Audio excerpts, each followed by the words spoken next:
Jadikanlah hidup lebih berarti, jadikanlah laskar sang pemberani membela umat. Pasti saya usir makam dari sesepuh Japura, namanya makam Ki Gede Japura.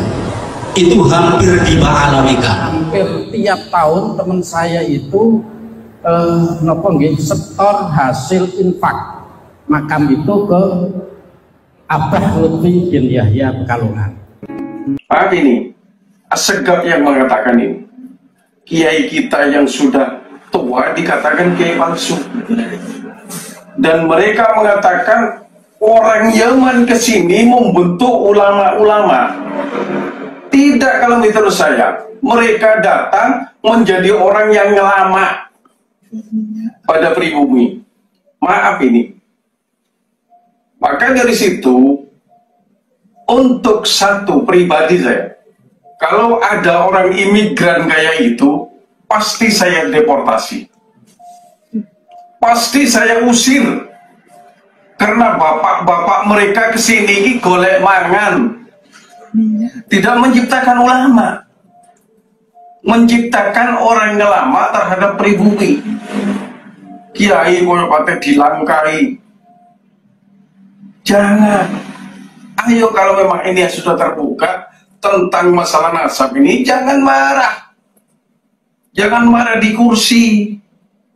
Nyangono kiai matiku. Bener apa enggak? Seperti itu.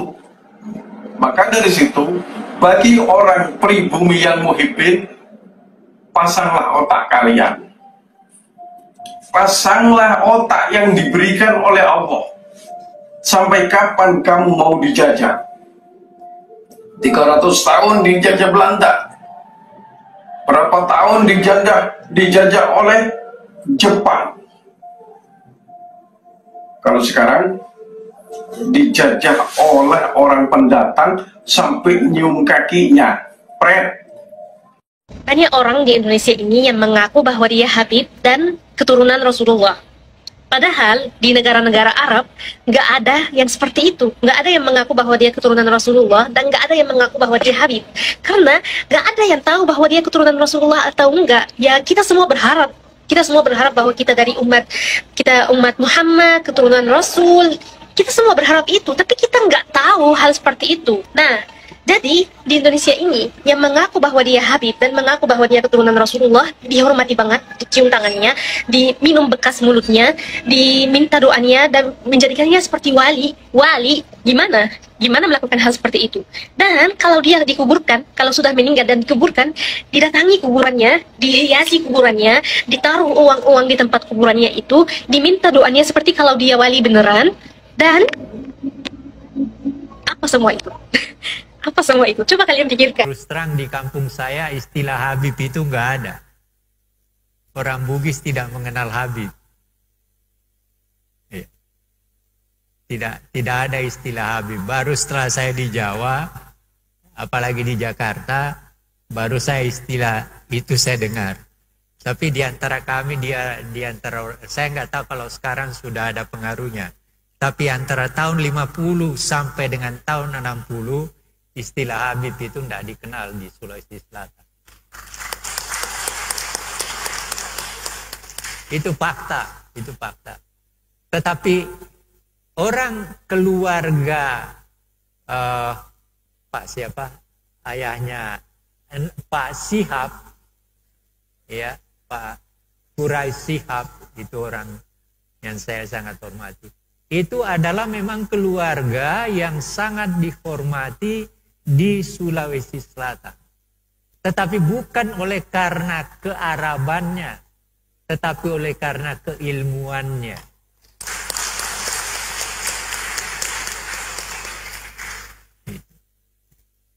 Inilah yang harus kita kembangkan. Ya, saya terus terang ketika dengar cerita-cerita seperti itu, saya menganggap justru merugikan diri mereka sendiri sebenarnya. Ketika mereka selalu mengajukan diri seakan-akan seperti itu keluarga Nabi ada hubungannya, dia akan merugikan dirinya sendiri. Karena apa? Siapa yang mau percaya? Paling-paling lingkungan dia sendiri kan. Dan itu artinya apa ya? Tidak ada gunanya juga buat dia. Dia akan merusak dirinya sendiri. Gitu. Nah, ini yang saya ingin katakan kepada bapak-bapak, mengapa memenuhi undangan teman saya untuk menyampaikan hal ini. Karena saya mempunyai kekhawatiran terus terang. Kalau ini berkembang di kalangan kita dan meluas, yang rusak siapa? Yang rusak kan orang Islam juga. Iya kan? Kalau terus ini Anda bertengkar, kita bertengkar dan sebagainya, hanya mempersoalkan yang sebenarnya tidak perlu dipersoalkan. Yang penting kan bagaimana kita menjalankan agama Islam berdasarkan ajaran Tuhan lewat Nabi Muhammad.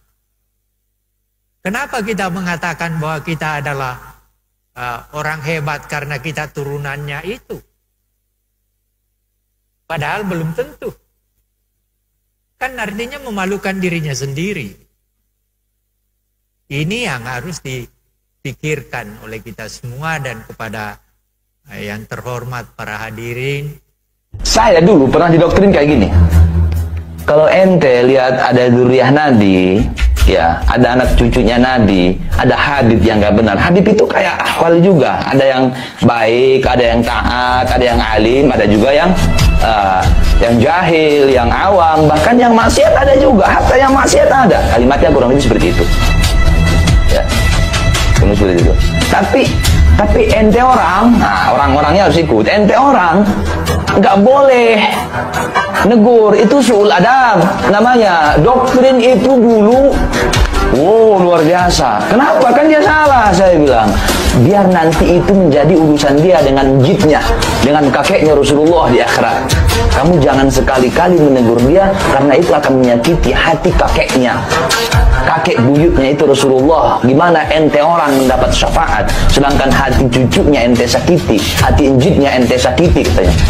Dari umur 13 tahun udah merantau jauh, ninggalin ibu bapaknya untuk belajar Al-Quran di Al-Azhar University di Kairo. Universitas paling bergengsi, paling kredibel untuk orang mengkaji Al-Quran. Abi melakukan itu dari umur 13 tahun. Jadi udah lebih dari hampir 80 tahun hidup dan belajar dengan Al-Quran. Tapi tidak pernah sekalipun merasa dirinya tahu segala. Gak pernah merasa jadi ahli pemegang kunci surga yang bisa dengan gampang bilang lu masuk neraka, lu masuk surga gitu. Gak pernah tuh menghakimi orang. Dan selalu bilang, kalau mengatasnamakan dirinya ya, gak pernah saya atau aku, tapi selalu kami. Kalau perhatiin buku-bukunya Abi tuh, itu selalu kata pengantarnya bilangnya penulis, gak pernah mengakukan diri. Karena percaya dan merasa ilmu yang didapat itu tuh bukan hanya karena kemampuannya dia sendiri, tapi karena peran begitu banyak orang, guru-gurunya, orang tuanya. So it's never just him gitu. Wow. Jadi nggak pernah bilang saya, aku, itu nggak pernah.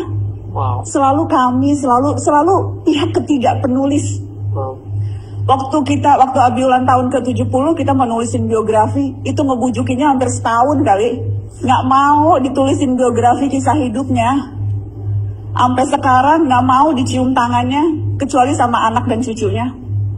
Nggak mau dipanggil Habib, di tengah situasi yang sekarang lagi inflasi Habib.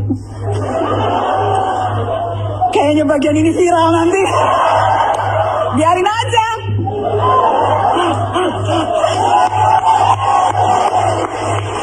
Tapi itu nggak mau gitu.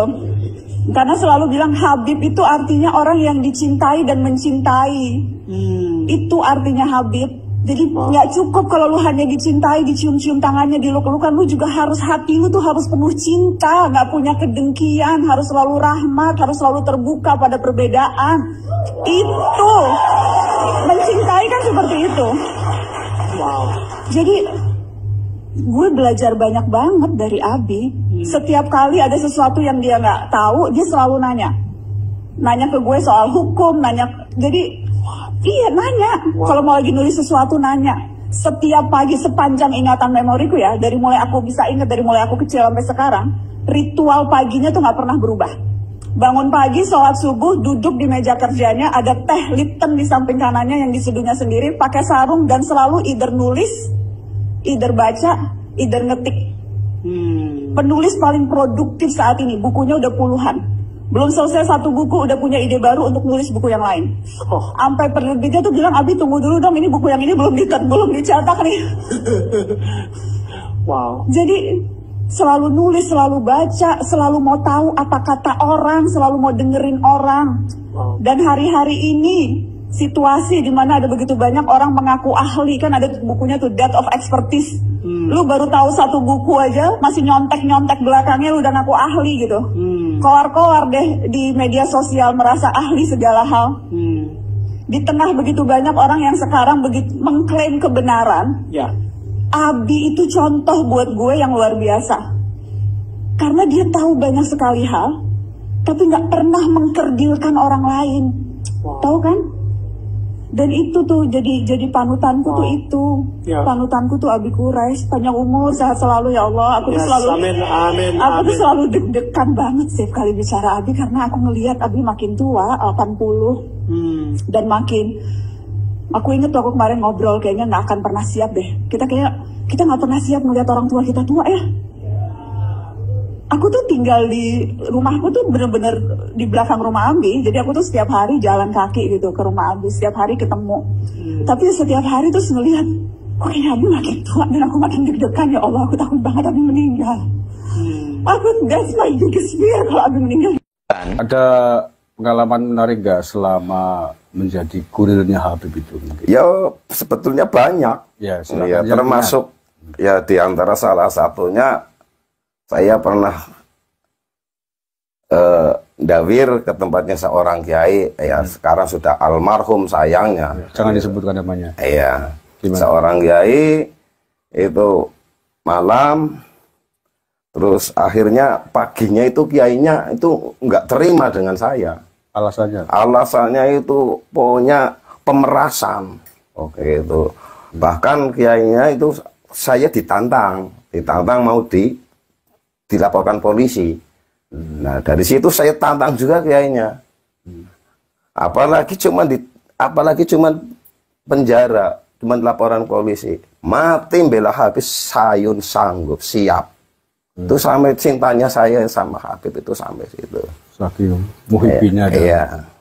Ya, ini saya kira adalah kondisi yang rata-rata terjadi di dunia santri yang terdoktrin oleh doktrin-doktrin Habib untuk mencintai Habib sehingga apapun diberikan, bahkan nyawa pun dikorbankan demi mengikuti atau membela Habib. Oke, terus setelah itu lanjutkan. Ya akhirnya begitu ada tesis yang seperti tesisnya Kiai Madudin ini. Ntar dulu. Oh iya. Pengalaman saya sampai itu ya banyak sekali lah ya. Termasuk sebetulnya udah nggak enak lah kalau sebetulnya akhirnya yang kesini datang hari Jumat padahal ya Habib dekat bukan musafir lah termasuknya. Itu nggak Jumatan ya biasa, saya ledekin. Jumatan Mekah Habib. Nah, itu saya kasih ledek.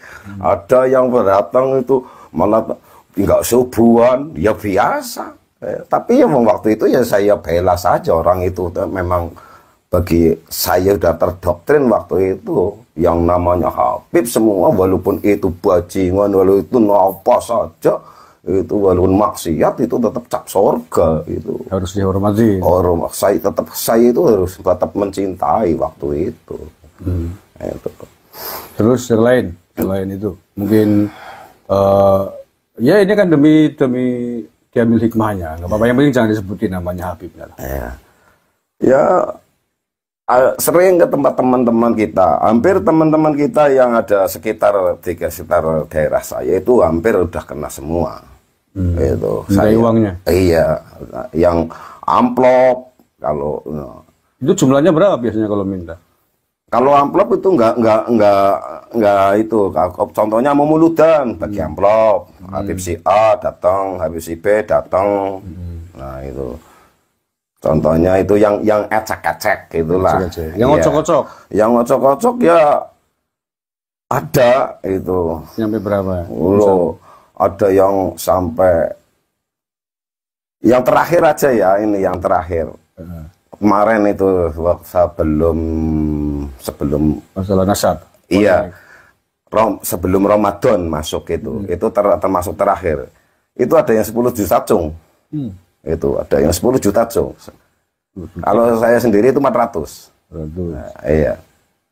Nah, itu. Ada yang lebih besar lagi mungkin? Ya ada. Berapa? Ada. Sekitar berapa? Ada yang 35, juta. Ada yang 25 juta. Iya. Wih, itu. Biasa ya. Jadi orang Baturadin kaya-kaya ya. Rela menyumbangkan uang dengan entengnya 30 juta, 25 juta, 10 juta. Itu bukti bahwa santri selama ini sesungguhnya sudah luar biasa muhibbinnya dengan para habib. Oke, mungkin yang lain selain masalah dawir itu, perbuatan-perbuatan yang mungkin kita anggap maksiat lah atau tidak sesuai dengan syariat. Pernah ada Kang Ayun nemuin habib yang datang ke sini? Gimana? Yang perbuatan habib yang secara syariat itu melanggar. Pernah nggak? Ya itu tadi. Secara itu ya yang di luar ibadah, enggak sholat itu ya, Jumat enggak Jumatan, subuh enggak subuhan gitu. Itu termasuk. Ada yang kesini bawa orang perempuan, ya ada Pak. Istrinya mungkin? Bukan. Bukan, ya ada gitu. Tapi tetap husnudzon ya. Bahkan ada yang ganja. Buset. Ada yang ganja. Itu. Ya waktu itu ya itu ada teman tanya itu sedang majdub. Gitu. Bukan majdub. Apa istilahnya? Sedang kembelung ya. Iya. Dulu waktu saya masih menjadi muhibinnya Abah Lutfi, kita kan pakai husnudzon, nggak pakai ilmu, nggak pakai dalil kan gitu ya. Ini masalahnya. Tapi katanya, kalau orang datang dalam pengajian sekarang Jatman, yang hadir itu 2 nabi katanya. Satu Nabi Muhammad, yang keduanya adalah Nabi Khidir alaihissalam. Nah, ini bentuk-bentuk glorifikasi yang mungkin jarang didengar orang-orang lain. Wong saya orang dalam kok. Makanya saya katakan. Yang berwatak raja, yang kata Ketua Umum Pusat Syarif Abbas, kebetulan dari klan Ba'alawi, itu berwatak raja. Memang mereka merusak sejarah, merusak situs.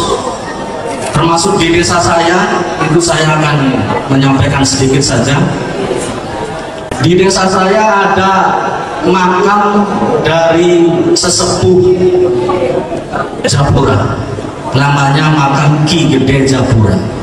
Itu hampir diba'alawikan karena sudah diziarahi oleh bin Yahya, dan bin Yahya itu secara terang-terangan saya ada di situ ketika itu mengatakan ini akan dilaporkan ke Pekalongan.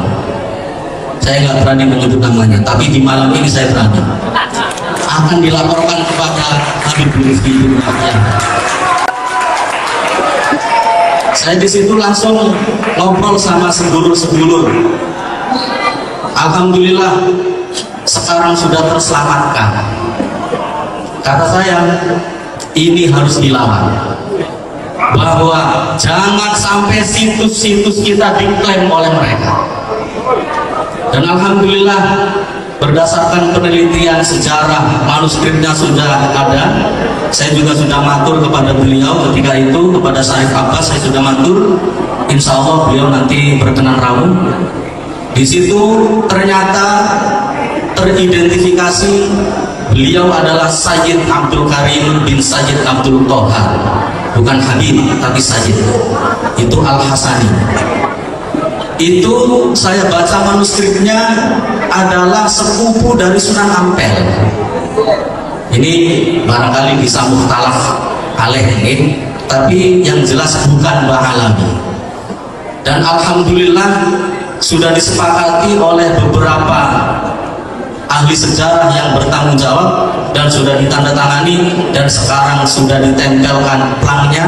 Dan alhamdulillah tiap Jumat Kliwon diadakan tahlil umum di Makbaro tersebut untuk menjaga situs-situs leluhur.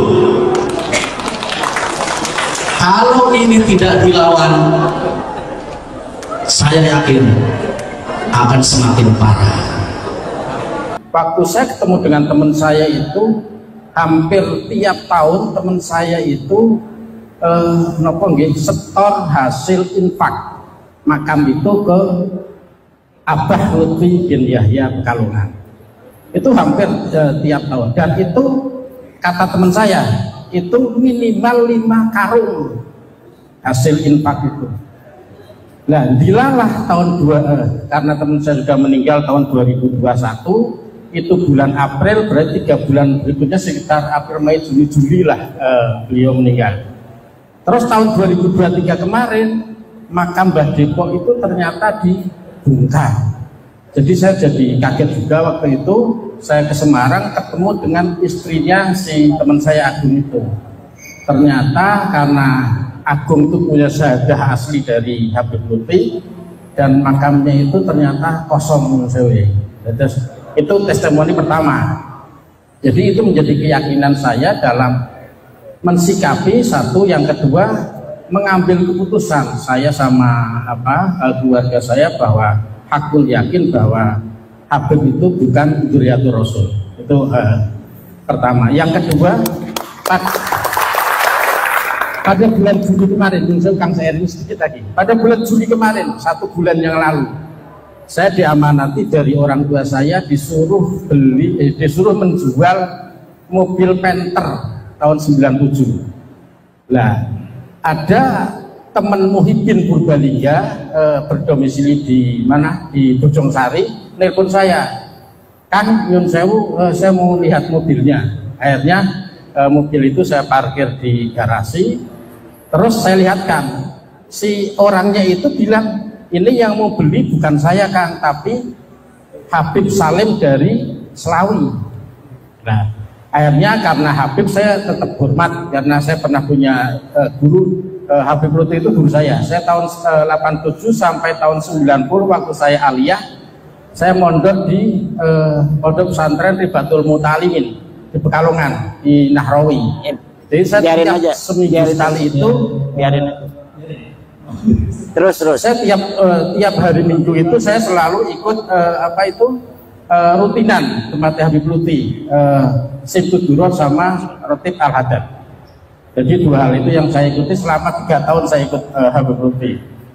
Sudah lebih dari 4 menit. Terus nggak apa-apa.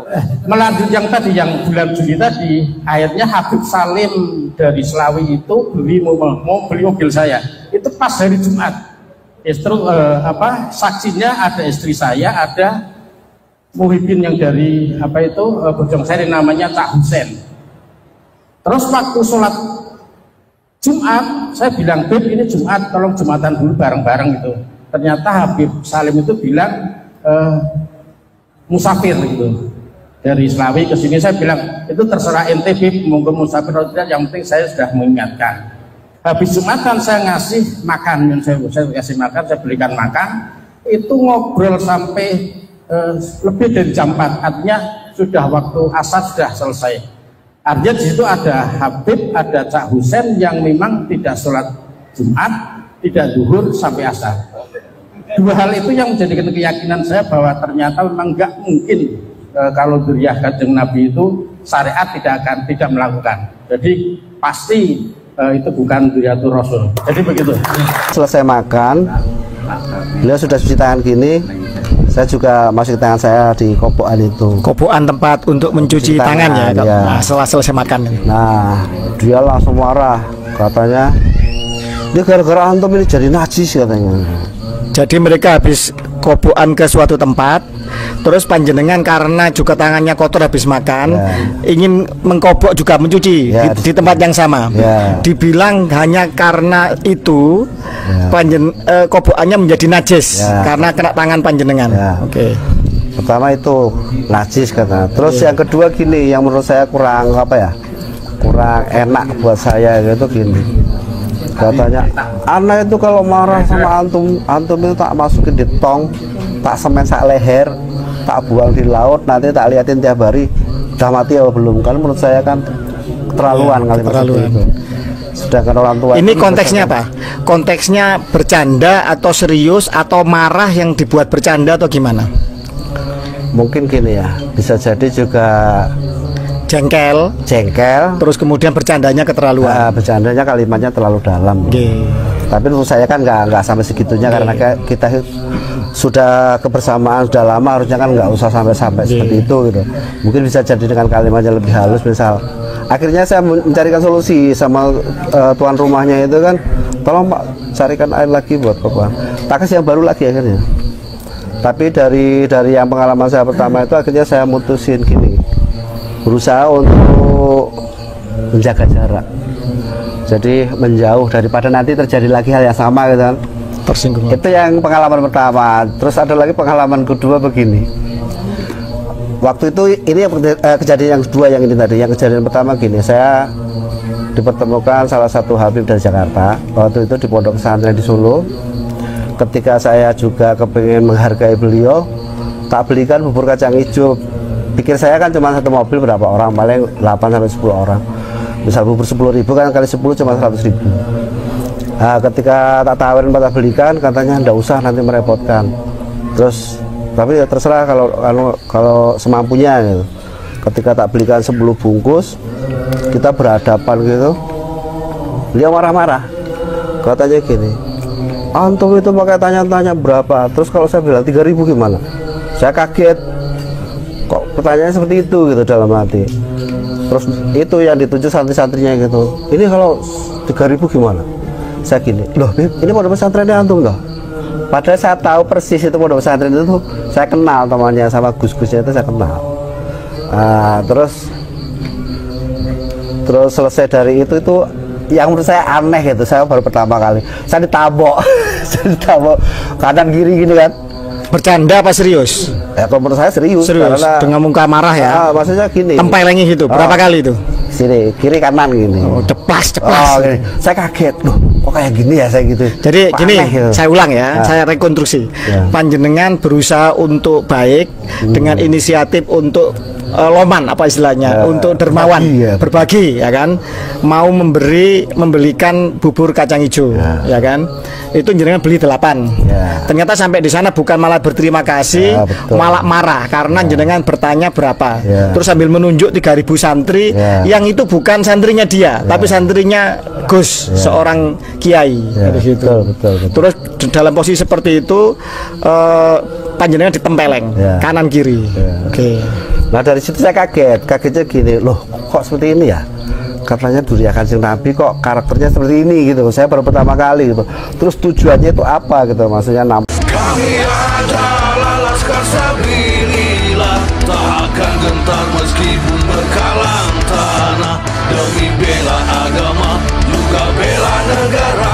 Ikhlas jihad dan syahid bersama ulama, relakan kami pergi dan berjuang jadi perisai trawali dan kebenaran.